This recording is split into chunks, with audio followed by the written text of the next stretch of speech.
We'd like to give a couple of thank yous and introductions to the contributors who are here before we meet the director of Punctum Books at 7:45. So we're just going to do a quick intro and then talk further later about the setup for the night. So we want to extend a sincere thanks to Jeff and Nikki for hosting. Our web designer for making the Geologic Now at geologicnow.com is Ali Crandall. Her name is up there on the screen, and if you ever need anybody to make an amazing website for you, Ali Crandall is the person. And we'd like to thank Reg Beatty, who is based out of Toronto, who did the print design, and there's been many late evenings the last couple of weeks, so we're grateful to the crew of volunteers who helped make this project possible.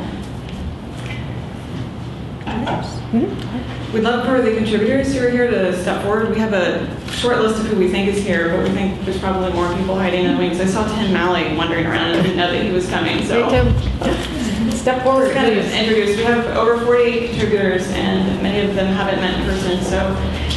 So yes, please step forward, gather around here.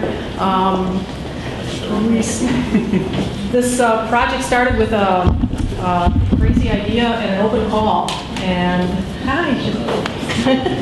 Well, it's like it's like Close Encounters of the Third Kind. So the aliens are coming out of here. So later tonight, when you download the book, you'll be able to look at the work while there's amazing people standing here, be able to recognize them and check out their work. So Tim Malley, Holwood Sargent, Jeff Mann, Stephen Wen, Shinpei Takeda, William Lamson, Cora Moriarty, and Nicola Schmeiden. And David Gersten over here. And Kristen Milio, thank you for coming. Anyone else that we're missing who's a contributor? Great, thanks. Okay, so we want to thank them for answering the call. This project started in a very unconventional way and grew in a very unconventional way in ways that we're really, really excited about, because we think that the process of this project, the way it grew, is part of its power and part of its response to the Geologic Now.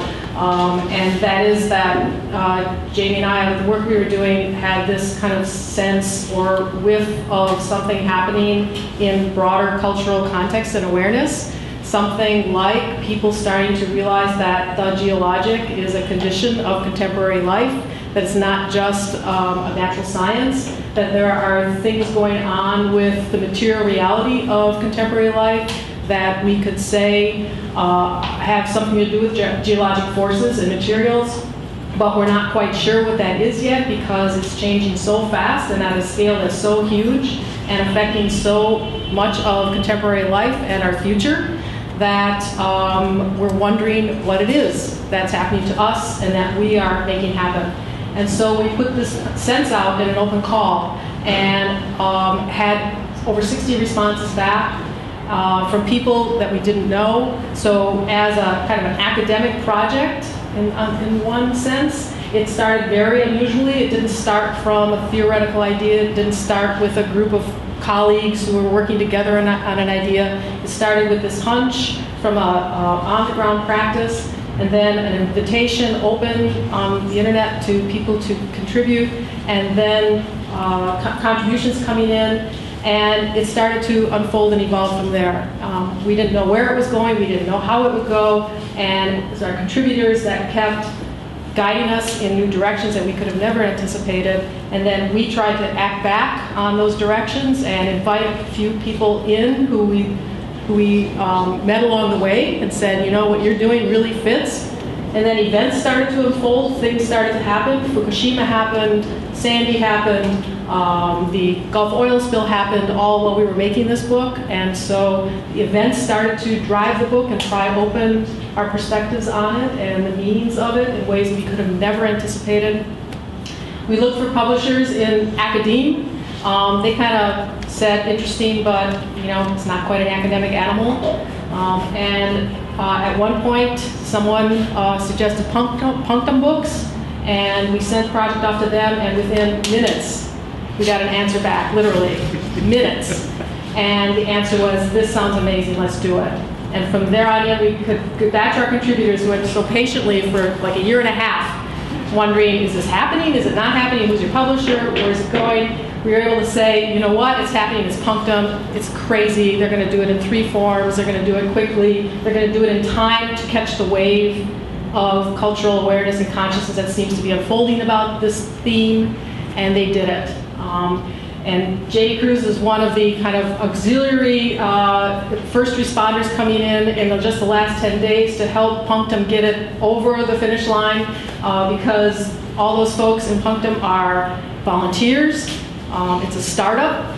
They're working nights on this project. And we were all kind of falling short of tonight's deadline, and Jamie stepped in the last week and a half and has been doing day and night to bring it to what we're going to see tonight. So the story is, I think, really exciting. It's not the way books usually get done. It's certainly not the way academic kinds of books usually get done. It's not really an academic book. It's a book that has been formed and driven by artists and architects and designers and philosophers and cultural critics and journalists. It's really hybrid in its form and its content and its style, and we hope in the way that it moves through the world. That's great. It's perfect to head into Eileen, perhaps. Is it time now? Well, we got a couple more. Should we say something about the raffle? Okay, great, yeah. So we're going to have Eileen Skype in from Australia. She is the editor of Pumpkin Books, and she'll be introducing herself and the project via Skype in just a few minutes. Just to let you know that after that, we're inviting you all to participate in a viral download party. And you can enter a raffle for one of 2 free books that will be given away tonight. And in order to be eligible, yes, the printed, lovely, gorgeous, printed actual physical book. In about 2 weeks. So, yes. Yeah. And so to be eligible for that, what you need to do is do something viral.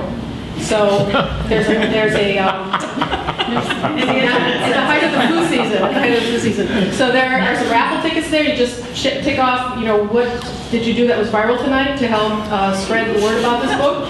Put your ticket in the hat, and you are eligible for a free book drawing, which will happen a little before 9 o'clock tonight. That's great. There's wine and cheese and some other munchies.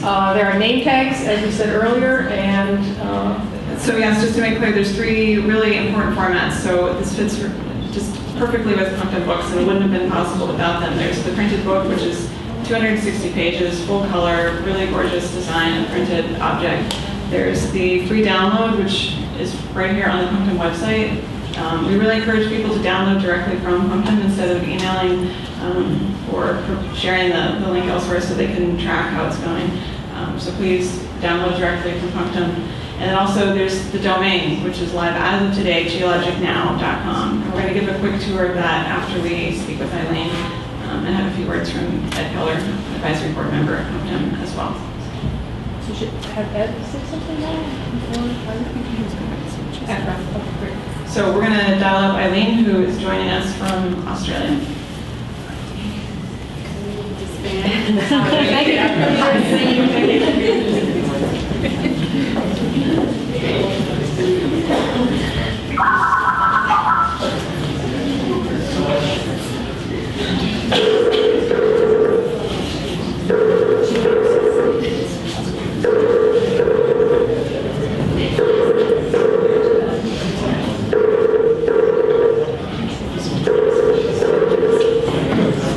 The person whom you're trying to reach is currently unavailable.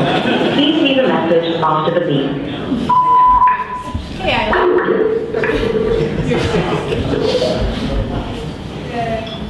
Hello. Eileen. Hello. Hello. You are being projected on a large screen in a room very full of people. Let me turn this so that you can see them. That terrifies me. How many of you, when and if you can see them? Oh, you can see them in silhouette. I can see that there are many heads. They're waving. They're waving. So you're on, and thank you so much for making it possible to be here tonight. I know you're in the middle of a huge conference. Thank you. Yeah, well, thank you guys. I'm really excited about this book.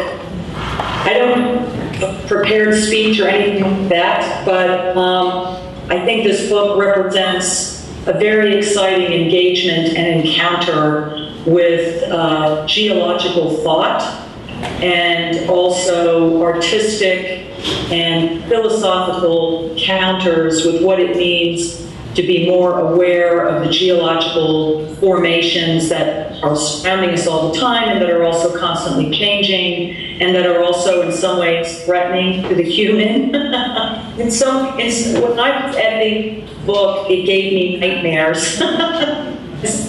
As I'm reading chapters, I felt like I was reading not an explanation of the Anthropocene, but its postscript, or its pre-proscriptive moment, which was some shift, and yet at the same time, heartened to see so many artists willing to engage this somewhat depressing moment, and yet also the book is hopeful about the ways in which continue to engage and think through the end of our own era, frankly. I don't know what else to say about it. I'm also really excited that Allie Crandall donated her services as a web designer to create the web-based interactive version of the book. I also want to thank Reg Baby, a book designer in Toronto, who also donated his services to designing this book. Punctum Books is dedicated to share economies in order to design beautiful books as art objects, but also as accessible digital texts and artworks that make the intellectual commons more full of people accessing these works. So this book especially is a great example of putting out a book in multiple formats, making it accessible to everyone, and still keeping the book alive as an object. And I'm really happy about it. I don't know what else to say. Do Jamie or Liz want to ask me anything?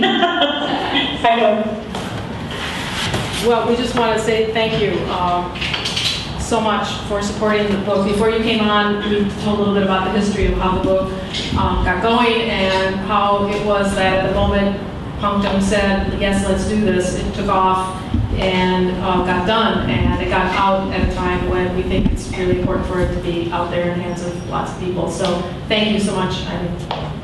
Thank you for making time to talk to us tonight. It's been a sheer pleasure. Also crazy. It's an amazing book because it has so many different components and approaches. I also think it represents, everybody talks about cross-disciplinarity and interdisciplinarity, which after a while starts to feel meaningless. At least in my own discipline, within literary studies, I often feel I don't really know what it even means anymore.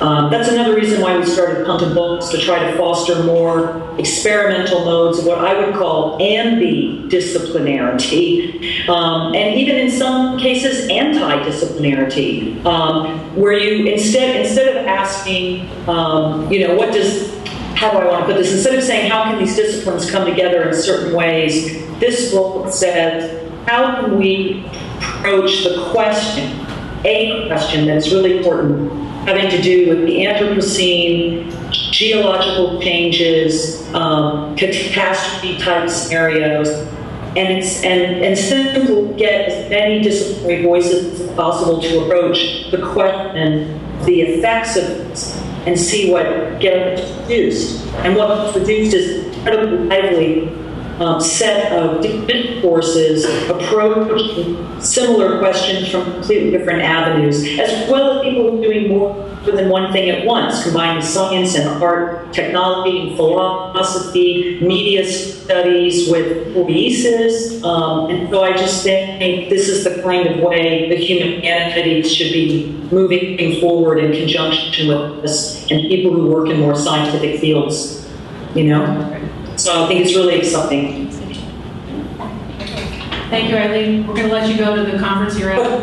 Well, it's too early to champagne here, but late champagne. Except, me, I would drink anytime. I wouldn't.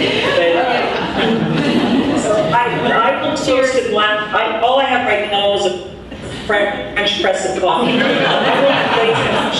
Virtually to making the Geologic Now. Thank you. Thank you.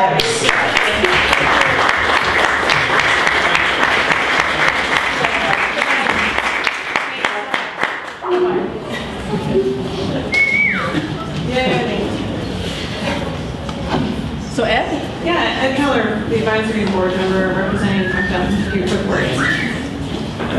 Hey guys, I actually have a couple of notes that I prepared. Eileen covered all of the punctum material, but I wanted to talk a little bit about Elizabeth and Jamie's work in relationship to some of the other kind of trajectories and threads going through punctum. I'm Ed Keller. I direct the Center for Transformative Media at the New School, and I know Elizabeth and Jamie through a number of different projects. Maybe most recently the Design and Existential Risk lecture series that they spoke at a year and a half, 2 years ago at the New School.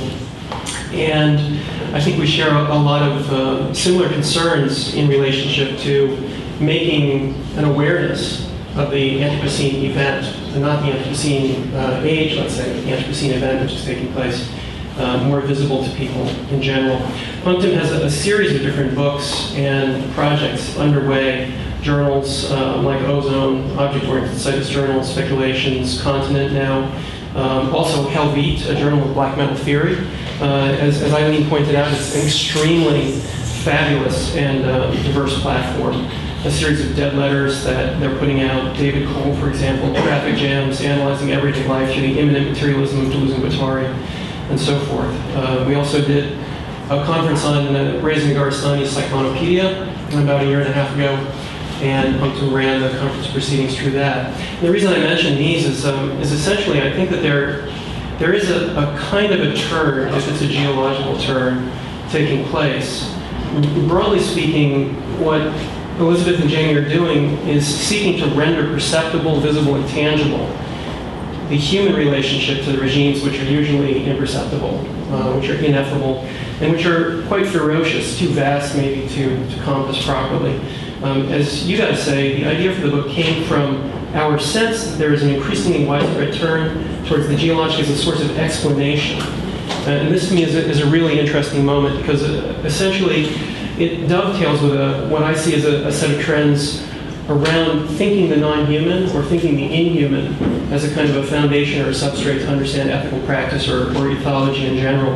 And of course, Elizabeth and Jamie are positioning themselves in their art practice in Smudge, in their teaching, their individual research, but also they have alternative identities as the friends of the Pleistocene. And this, I think, is their platform for writing, in part. And I think this is an interesting kind of post-human friendship. The Pleistocene is a pre-human context, right? That cascades through all of us, as Ballard would say, in the countless physico-chemical crises that are engraved in our cells and our DNA. So there's a very special kind of relationship or friendship there. And I think there's an urgency in the acknowledgement they're making that the geologic could be a frame to better grasp our humanity and what's really at stake today. And that would be energetically at stake, biopolitically at stake, geopolitically at stake. And as I've said, across a bunch of the titles coming out through Punctum and the kind of incredible energy that Eileen has, and other folks who are associated with Punctum like Nicola Maschinbaro have, there's a kind of concern with this ethology or philosophy which would seek out the non-human and inhuman agency of systems and of things in the world. And acknowledge that that's kind of a base for building a new ethics, or building some kind of ethics. I won't say new ethics. And optimistically, I think Smudge is working to focus on this as a way to construct or reimagine something like agency, both for us as humans who are, let's say, inextricably in dialogue with the outside, with the eternal and the never human. The never human as an ethical platform. So again, I think that's all I can say, and on to the presentations and then the beverages. Thanks. Thank you.